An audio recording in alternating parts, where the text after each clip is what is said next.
Hi viewers, welcome to our channel. ప్రస్తుతం మనతో పాటు ఇమ్మంది రామారావు గారు సీనియర్ జర్నలిస్ట్ ఉన్నారు. వారితో ఒకసారి మాట్లాడదాం. సార్ నమస్కారం. సార్ నమస్తే బాబు. సార్ జగన్మోహన్ రెడ్డి గారు ఇంకొన్ని రోజుల్లో అరెస్ట్ అవబోతున్నారు అంటూ వార్తలు రావడం చూస్తున్నాం సార్. అందుకు సంకేతాలు కూడా కనబడుతున్నాయి.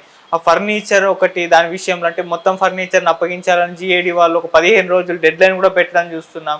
ఈ రిషికొండ ప్యాలెస్ సంబంధించి కానివ్వండి, ఈ విధంగా కొన్ని కనిపిస్తున్నాయి సార్. వీటిని బేస్ చేసుకుని ఆయన అరెస్ట్ అవుతారని చెప్పేసి కొంతమంది విశ్లేషకులు అయితే చెప్పడం చూస్తున్నాం. మరి ఏం జరగచ్చు అంటారు? జగన్మోహన్ రెడ్డి గారు నిజంగా అరెస్ట్ అవుతారంటారు సార్? దీని గురించి ప్రత్యేకించి చెప్పుకోవాల్సిన అవసరం లేదండి.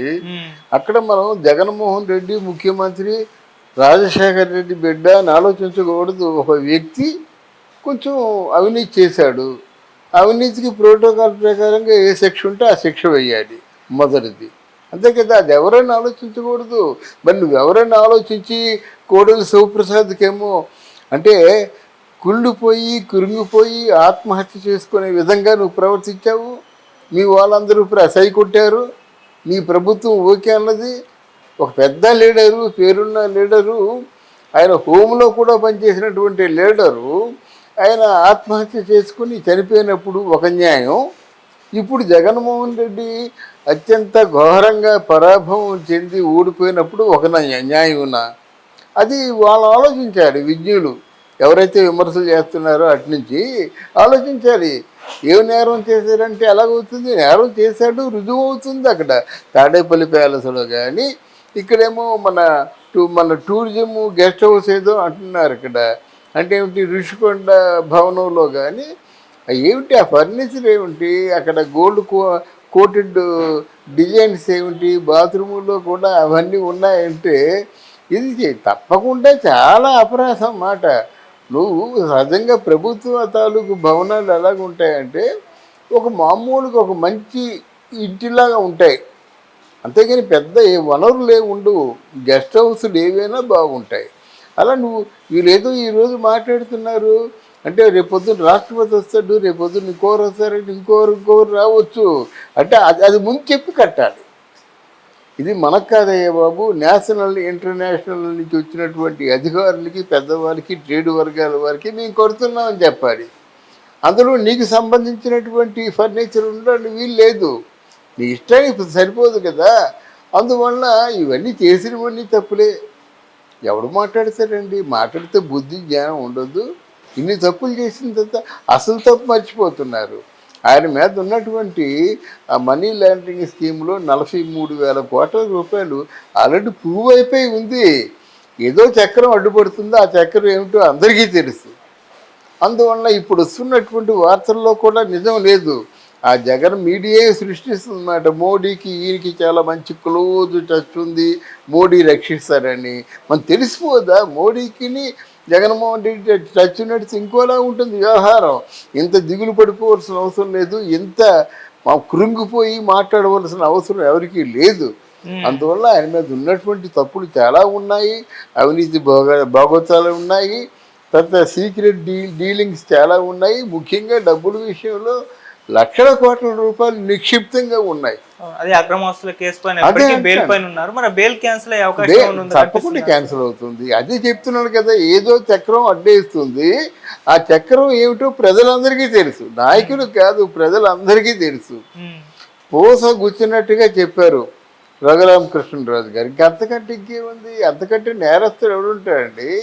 ఎందుకు ఆలోచిస్తారు? ఆయన బట్టి ఆలోచిస్తున్నారు. మిగతా వాళ్ళు ఏమో లోపలేస్తారా, మిగతా వాళ్ళని హింస పెడతారా? అది తప్పు కాదు కదా. ఇలా చేయడం వల్లే కేంద్రంలో ఉన్నటువంటి ఫోర్స్కి ఉనికి తగ్గిపోయింది. అంత ముందున్నంత ప్రభావం ఇప్పుడు లేదు.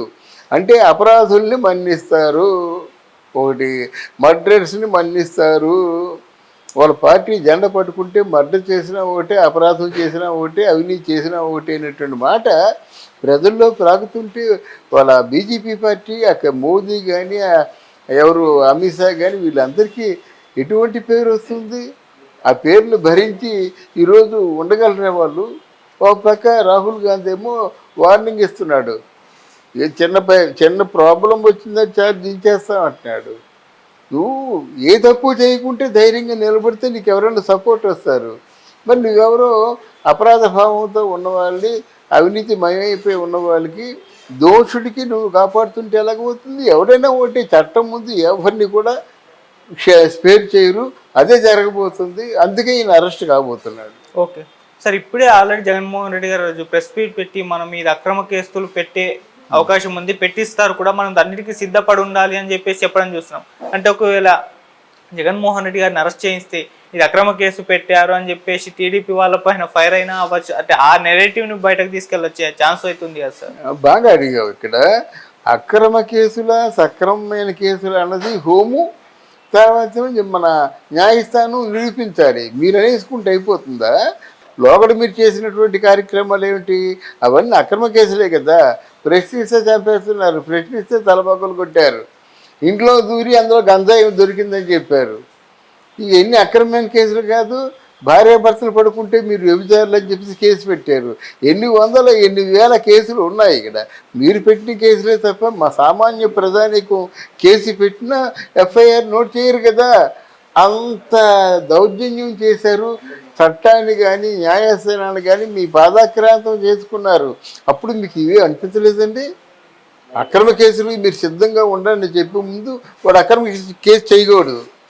ఫర్నిచర్ దాచినప్పుడేమో ఆ ఫర్నిచర్ దాచినేమో వాడిని టార్చర్ పెట్టి చంపేసిన వాళ్ళు మళ్ళీ ఫర్నిచర్ దొంగగా కాకూడదు. నేను ఇచ్చేస్తానంటే ఎలా కుదురుతుంది? ఏదో పిటిషన్ పెట్టుకొని ఆ ఫర్నిచర్ ఇక్కడ ఉంది, నేను ఇలా పెద్దవాళ్ళ కోసం చేయించాను, నేను అది ప్రభుత్వం ఆస్తి కానీ నా ఆస్తి కాదు, మీ తాలూకు ఫర్నిచర్ అంతా మీకు తిరిగి వాపస్ చేసుకోండి, నాకు వాపస్ తీసుకున్నట్టుగా ఒక నమూనా ఇవ్వండి అంటారు. అంతే కదా. అంటే వాళ్ళు అవుతారు అన్నమాట. ఎందుకంటే ఇంతగా ఓడిపోయాడు, ఇంతగా ఏడుస్తున్నాడు కాబట్టి. లేకపోతే అక్రమ కేసు పెట్టి ఇదో కేసు అవుతుంది.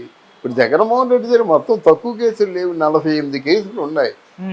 ఎలా ఎలా నీకో న్యాయం నాకో న్యాయం అయితే ఇంకా న్యాయస్థానం ఎందుకు? సుప్రీంకోర్టు అనేటువంటి పెద్ద అత్యున్నత న్యాయస్థానం ఎందుకండి? అదేంటంటే ఓ భగవంతుడు ఎంతో, సుప్రీంకోర్టు అంతే. భగవంతుడు ఎలా పరీక్ష చేస్తాడో అలా చేయాలన్నమాట. అంత న్యాయబద్ధంగా ఉండాలి ఏదైనా సుప్రీంకోర్టు తీర్పు. మరి సుప్రీంకోర్టులో తీర్పు ఏమొస్తే అది చూసుకో నువ్వు, అదే అమలు చేస్తారు. ఇప్పుడు అంతకుముందు ఆర్థిక నేరస్తుడు కేజ్రీవాల్ కవిత కనుక ఎక్కడ తీసుకెళ్లారు, ఎక్కడ పెట్టారు, అక్కడే పెడతారు నిన్ను కూడా. తిహార్ జైలే మీకు సుస్థిరమైన స్థానం. చక్కగా మాట్లాడుకొని కబుర్లు చెప్పుకొని ఉండొచ్చు వాళ్ళు.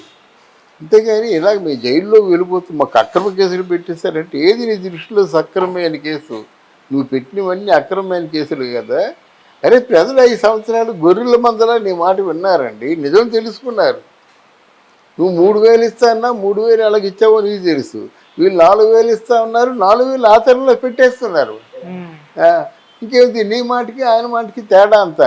ప్రజలు ఏం చేస్తారంటే మాటలు చెప్పేవాడిని ఈరోజు నంబరండి. అలాగే రేపు ఏదో 6,000 ఇస్తా ఉన్నారు, అయ్యారు అంతే. రైతులకి ఏదో ఇస్తా ఉన్నారు, ఇవ్వాలి. ఇవ్వకపోతే మనమే అడుగుతాం రేపు పొద్దున్న. వాళ్ళు ప్రశ్నించవలసిన అవసరం లేదు. నువ్వు ప్రశ్నించావు కదయ్యా, నువ్వు వేసినటువంటి సమస్యకే పరిష్కారం ఏమిటని మేము అడుగుతున్నామని తెలుగుదేశాన్ని కూడా మనం నిలదీస్తాం. నిలదీయాలి, మన బాధ్యత అదే. ఎవరు మనకి చుట్టాలు కాదు, పక్కాలు కాదు. నువ్వు చెప్పావు మంచి సుస్థిరమైన పరిపాలన అందిస్తానని చెప్పావు, అది గుర్తుంచుకో. పవన్ కళ్యాణ్ మా ఫ్రెండ్సే ఉన్నారు ఇండస్ట్రీస్ పెట్టడానికి అని అన్నావు, పెట్టు, ఫ్రెండ్స్ని పెట్టు. పిఠాపురాన్ని ఆంధ్రదేశంలో చాలా పెద్ద నియోజకవర్గంగా తీర్చిదిద్దు.